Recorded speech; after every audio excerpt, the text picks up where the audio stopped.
I'm Jeremy Arntz.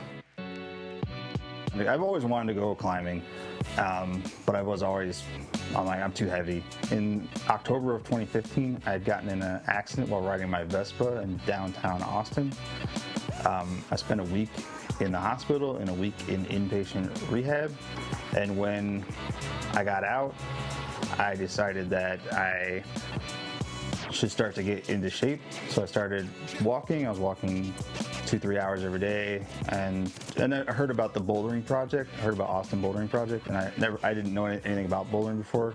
So I went to the bouldering project in November of 2016, and I fell in love with it. When I started climbing 6 years ago, I would say the majority of the people I saw on Instagram were young, fit guys posting, and I was like, well, I'm 40. I was 41 at the time. I didn't see any older guys posting, and I didn't see any, even at the time I had lost weight, I was still in the mid 200s, which for a rock climber is still pretty big. At least the climbers I see at the gym now, it's a little bit more diverse. I was like, well, there's no reason I can't post to Instagram. I would set GoPros up and I would set them on the time-lapse pictures, and then I would piece them together and I would put a whole climb together. Somewhere along the way, a couple of large accounts reshared some of the stuff that I've posted, and my exposure grew, my following count grew. And when I think about climbing, it's hard for me to not think about social media. There have been times when I'm posting quite regularly, I'm working my tail off, and then I would wake up in the morning and the first comment I see from Instagram is someone saying, hey, you should just quit climbing until you lose weight.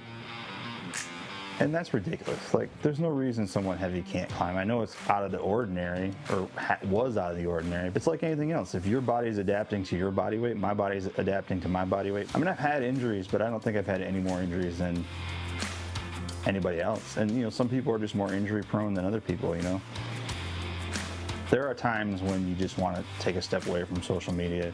And then there's definitely been times when I thought about quitting, and then almost always someone reaches out to me and says, I love what you do, that I inspire them to keep climbing or to climb. And I'm like, okay, I'm doing some good. One of the things I want people to remember is that social media only shows like a sliver of what's going on in someone's life, in someone's world.